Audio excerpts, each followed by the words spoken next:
আসসালামু আলাইকুম বন্ধুরা, সবাইকে শুভ সন্ধ্যা। যে যেখান থেকে দেখছেন সবাইকে অসংখ্য ধন্যবাদ। আর আজকে তৈরি করে দেখাবো কিন্তু আমি আলুর ঝুরঝুরে সাবুদানা দিয়ে একটি বড়া। আর এই বড়াটি কিন্তু খুবই ইউনিক। প্রথমেই একটি বাটি নিয়ে নিচ্ছি আর তাতে দিয়ে দিব আমি আলু কুচি। আলুগুলোকে খুব ভালো করে আমি কুচিয়ে নিয়েছি, খুবই সরু সরু করে। এখন আমি এখানে দিয়ে দেব পরিমাণ মতো লবণ, আর লবণ দিয়ে আলুগুলোকে খুব ভালোভাবে মেখে নেব। মাখা হয়ে গেলে দিয়ে দিচ্ছি এখানে আমি কর্নফ্লাওয়ার, সাথে দিয়ে দেব আমি পেঁয়াজ কুচি আর কাঁচামরিচ কুচি। আরও দিয়ে দেব আগে থেকেই ভিজিয়ে রাখা সাবুদানাটাকে একটু আগে থেকে ভিজিয়ে রাখতে হবে। দিয়ে দিচ্ছি এখানে হলুদ, মরিচের গুঁড়া, আরও দিচ্ছি ধনিয়া গুঁড়া, জিরা গুঁড়া।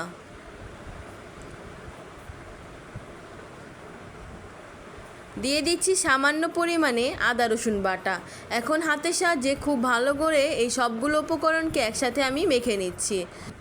আলুর এই মিশ্রণটাকে শক্ত করার জন্য আমি এখানে দিয়ে দিচ্ছি সামান্য পরিমাণে চালের গুঁড়ি দিয়ে আবারও মিশিয়ে নিয়েছি। তারপর একটি প্যানে আমি তেল গরম করে নিয়েছি। তারপর ছোট ছোট করে আমি পেঁয়াজুর আকারে দিয়ে নিয়েছি।